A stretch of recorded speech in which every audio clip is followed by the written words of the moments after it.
Attention all personnel, this is CVTS. Space vehicle pre-count operations will start on my mark at 5, 4, 3, 2, 1, mark. July 10th, 1969. These words start the historic 5.5-day countdown of Apollo 11, a solid and massive reality in the form of a 3,000-ton space vehicle standing on Launch Pad 39A in the sun-baked sands of Cape Kennedy, Florida. Its mission is to accomplish the goal that President Kennedy set in 1961. If all goes as planned, the Apollo 11 crew will carry back with them some 50 or 60 pounds of the moon. And, as a bonus, 1/1000th of an ounce of the sun. Non-essential personnel are to clear the controlled area for launch vehicle ordnance operation. Our 20 previous manned flights have accustomed the world to space miracles. Again and again, the moment the unbelievable is accomplished, it becomes ordinary. But to actually land 2 men on the moon? I wouldn't say that fear is an unknown emotion to us. Neil Armstrong speaking, commander of Apollo 11. Fear is characteristic particularly of knowledge that there may be something that you haven't thought of and feel that you might be unable to cope with. I think our training and all the work that goes into the preparation for flight does everything it can toward erasing those kinds of possibilities. And I would say that as a crew, among the 3 of us, really have no fear of launching out on this expedition. Neil, a former Navy pilot, joined the space program as a civilian. The crew he heads are in many ways all men of the same mold. All 3 stand a shade or 2 under 6 feet, weigh in at a lean 165 pounds, were born in the same year, 1930. All are veterans of late Gemini flights. Here is Air Force Colonel Edwin Buzz Aldrin, lunar module pilot. In discussing the landing, he's asked, shouldn't you say if we land rather than when we land? I think we're quite able to use the term when. We certainly are thinking positively. We've been thinking positively over the past many years in preparing for this flight. No, I think we're quite well suited to say when we land, not if. And a question for Air Force Lieutenant Colonel Mike Collins, the command module pilot, who will orbit alone while Neil and Buzz go down to the moon. If a rescue should become necessary, how low could he take the command module to rendezvous with Neil and Buzz to pick them up? Well, you're very close to the limit when you say 50,000 feet, given the fact that some mountains are probably in the vicinity of 20 or 30,000 feet high. We would be prepared to go down to the absolute limit, and it would be a decision that would be reached by Mission Control based on their best data on what orbit the LEM was in and how low it would be necessary for me to go to effect a successful rescue, and I'm sure I'd abide by their decision. The decision could be for Mike to leave Neil and Buzz to their fate and go home alone. To many who have been with the program from the start, their eyes always on the day we would land men on the moon, the prospect suddenly becomes incredible. Jack King, public affairs officer at the Cape, whose voice has described for the world the final countdown on most of the manned launches. We in the public affairs business have been briefing press representatives for 8 years on this event, actually this particular event, the whole lunar landing, and all of a sudden here it is. And now I woke up this morning and it was very difficult to comprehend. And I think I'll feel this way when we go in on the start of the final countdown on Tuesday evening. Wernher von Braun, for 24 years with America's space program, when asked how he ranks the importance of this event. Oh, I would say about with the event of aquatic life crawling on land for the first time. American and a Douglas and a Grumman and a Boeing time check. There's 4 of them.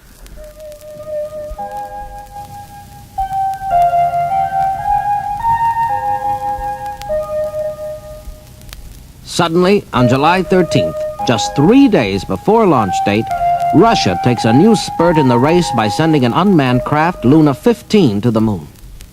The rumor sweeps the world that Luna 15 is programmed to soft land, scoop up lunar soil, and beat Apollo 11 back to Earth with the first samples. And more important, there is worldwide concern about a possible collision between Apollo 11 and Luna 15. But most important, there is lingering anxiety about possible contamination by moon organisms. Here is Dr. Walter Kemmerer, assistant manager of the Lunar Receiving Laboratory set up in Houston to isolate the crew and their samples on their return. Last night, a beautiful night, a full moon.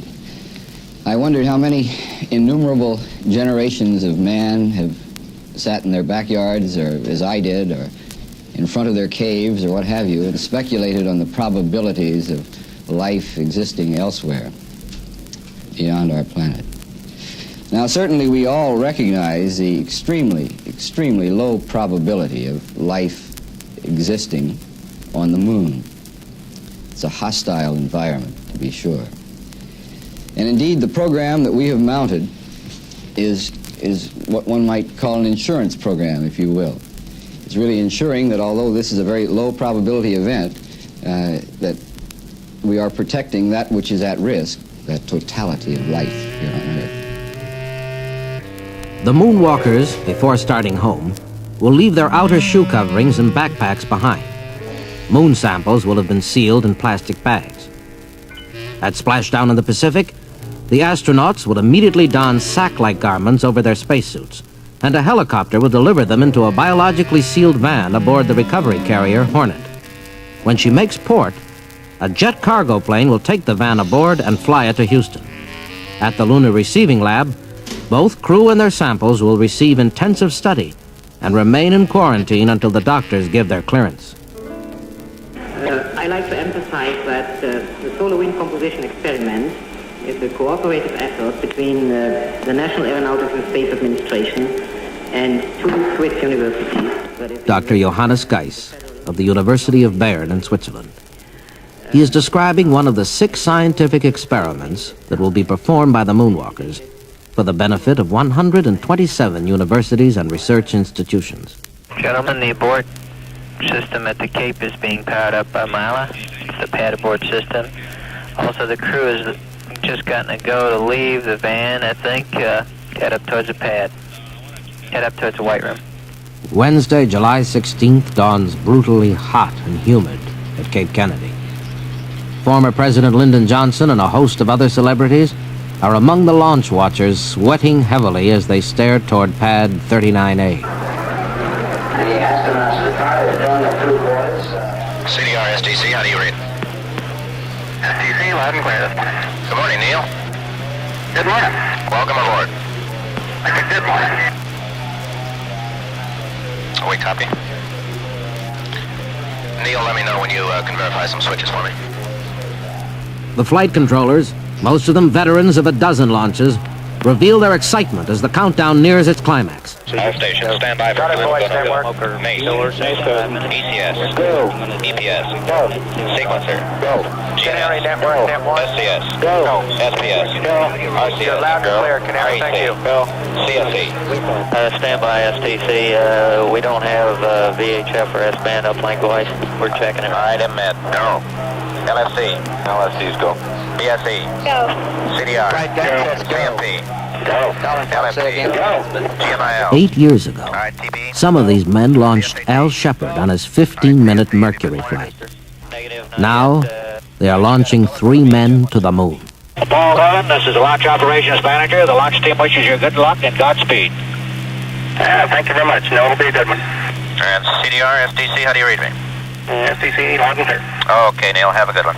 You bet. All right. This is a moment that was predicted with astonishing clairvoyance by Jules Verne, the great French master of science fiction, in imagining a moonshot that took off from Florida with a crew of 3 men in a spacecraft similar to Apollo 11 and named Columbia. Neil Armstrong, with a bow to Verne, has chosen the same name. 10, 9, 8, 7, 6, 5, 4, 3, 2, 1, 0. Clock start flight, Roger. Guns go all engines, Roger. Magic Tower. Magic Tower. More than 500 million persons throughout the world have been watching the launch. Rocco Petrone, director of launch operations, apologizes to me. We took off 724 milliseconds after the appointed time of 9:32. We were 724 milliseconds late in starting this mission, which really started 8 years ago.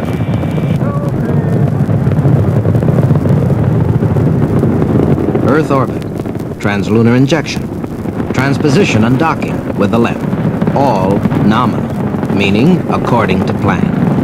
A perfect flight which the world cheers loudly, while Apollo 11 turns out to be a silent crew. There will be less air-to-ground communication than on any previous manned flight. Next morning, some 110,000 miles out, the non-talking astronauts get a talkie report on what's happening on Earth. London AP. Europe is moonstruck by the Apollo 11 mission.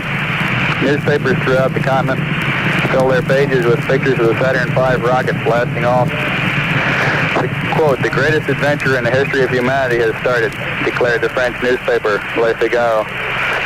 The communist daily Le Humanité led with a launch picture and devoted its entire back page to an enthusiastic moon report. While Apollo 11 streaks to the moon, the New York Times prints a retraction for having jeered in 1920 at Robert Goddard's belief that a rocket could function in a vacuum. The Times concedes, 49 years, 6 months, and 4 days late, quote, "It is now definitely established that a rocket can function in a vacuum. The Times regrets the error," unquote.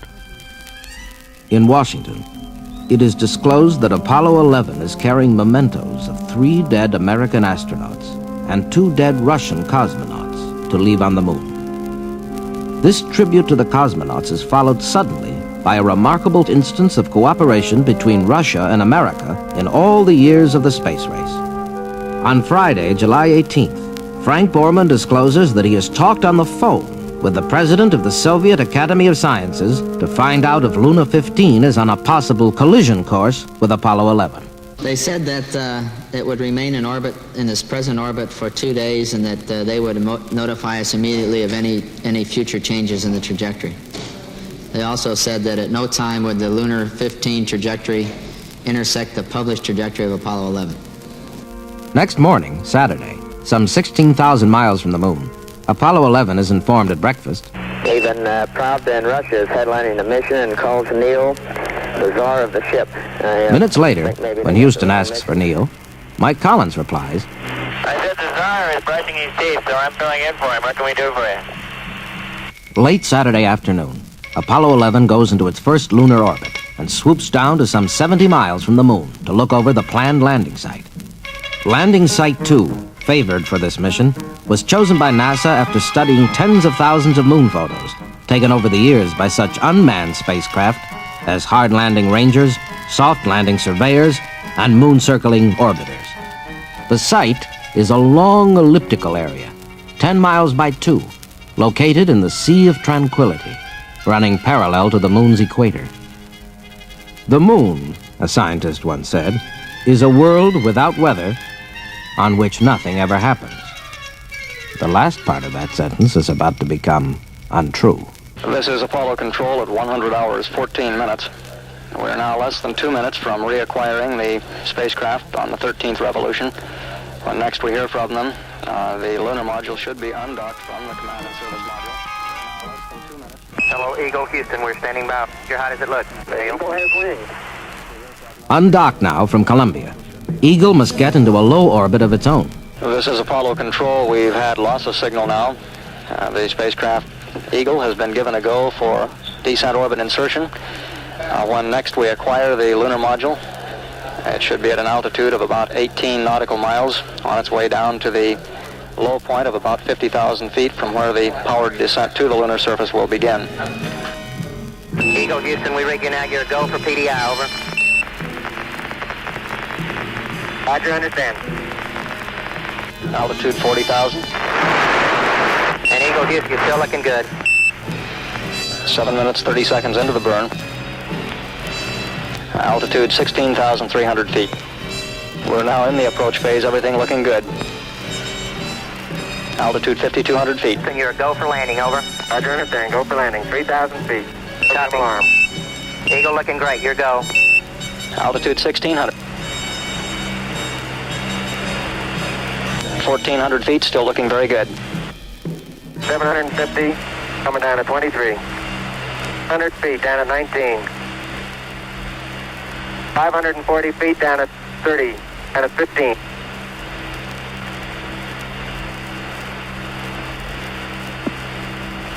Okay, 400 feet, down at 9. Gate forward. 350 feet, down at 4. 33.5 down. 300 feet down, 3.5.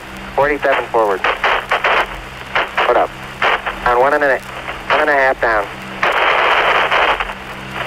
70.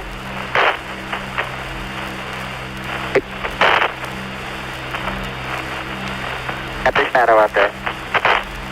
13 forward. 11 forward, coming down nicely, 200 feet. 4.5 down. Car's looking good, down a half. Lights on. Picking up some dust. Straight shadow. 4 forward. 4 forward, drifting to the right a little. Contact light. Okay, engine stop. APA at a descent.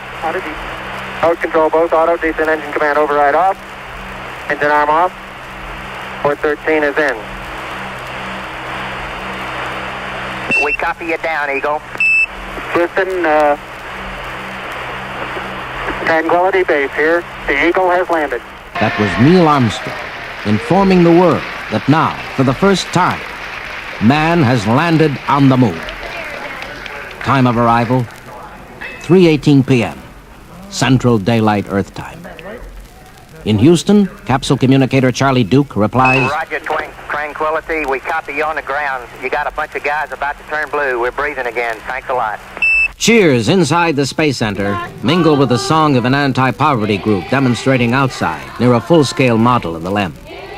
They demand more attention to America's problems on Earth, but also have praise for the astronauts.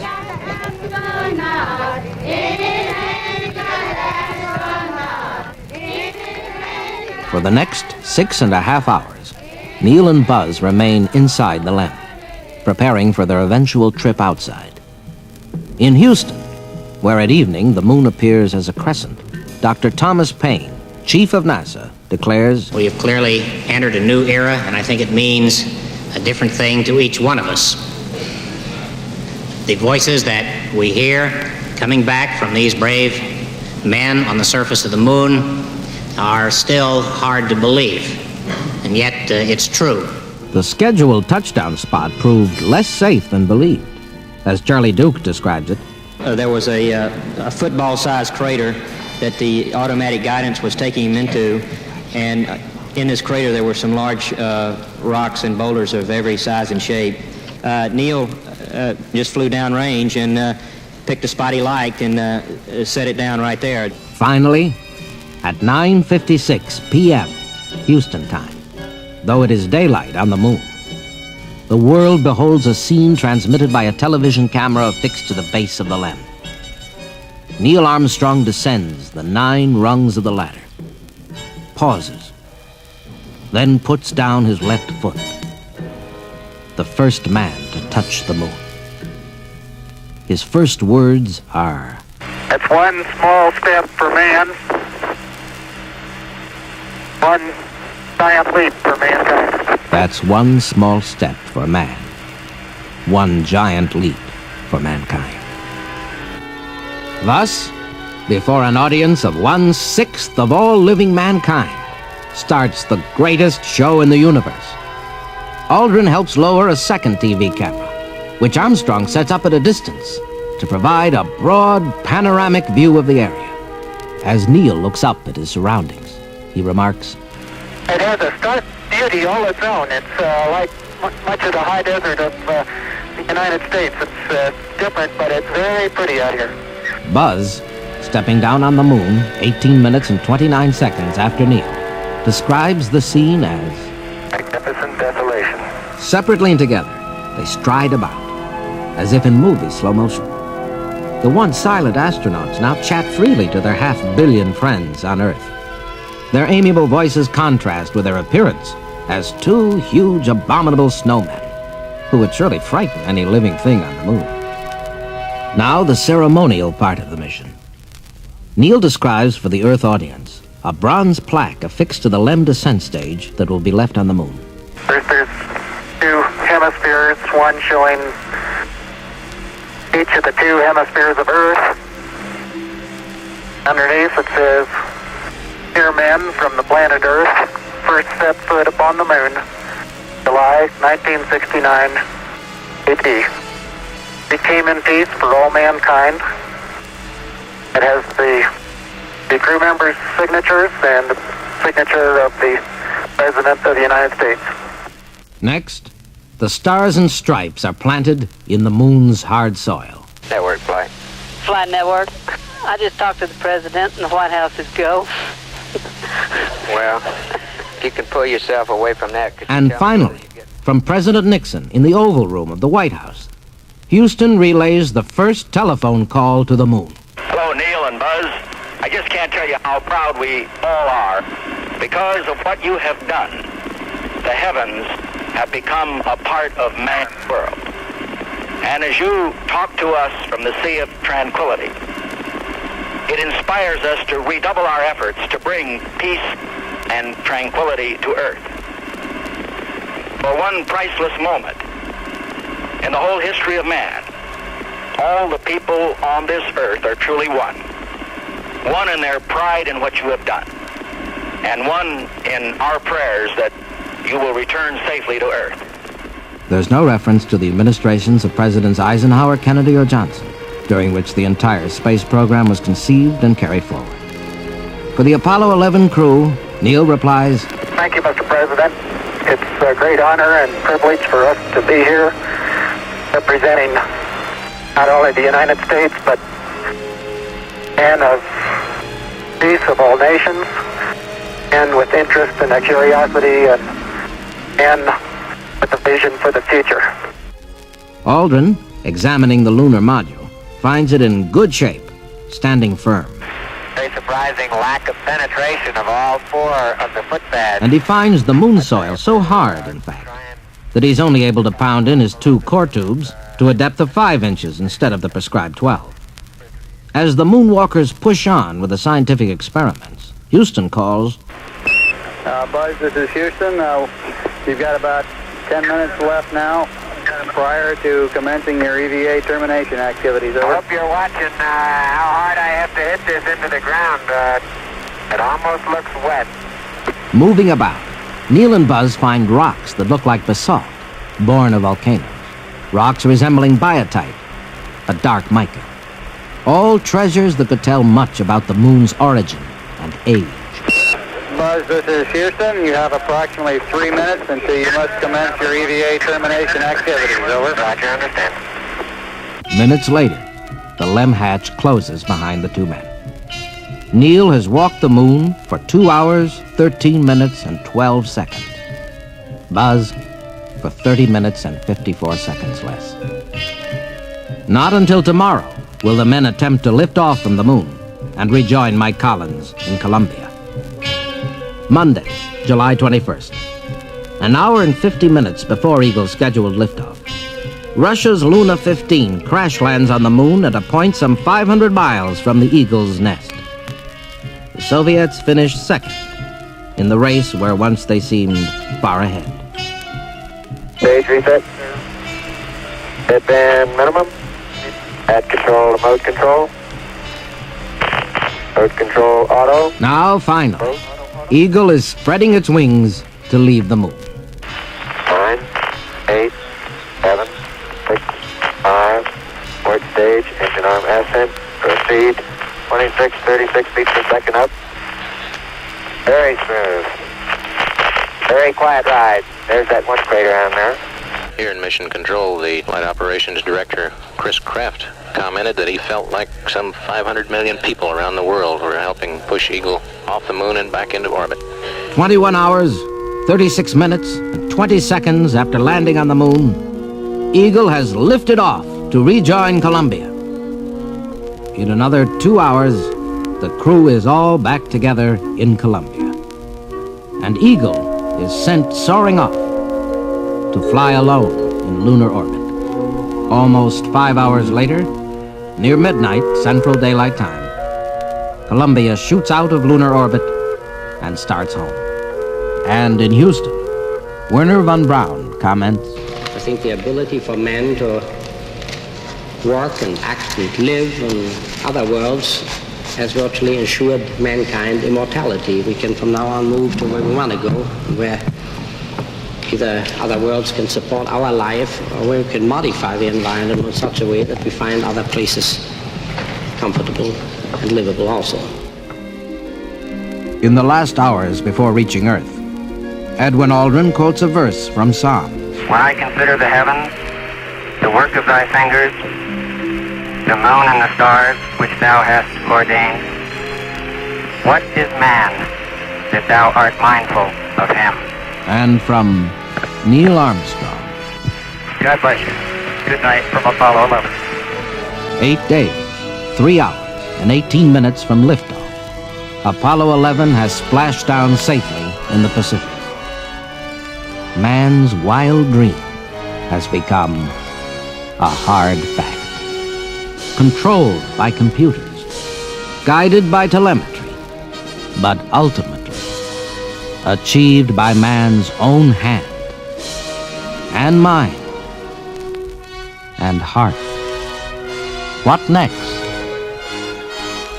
We set sail on this new sea because there is new knowledge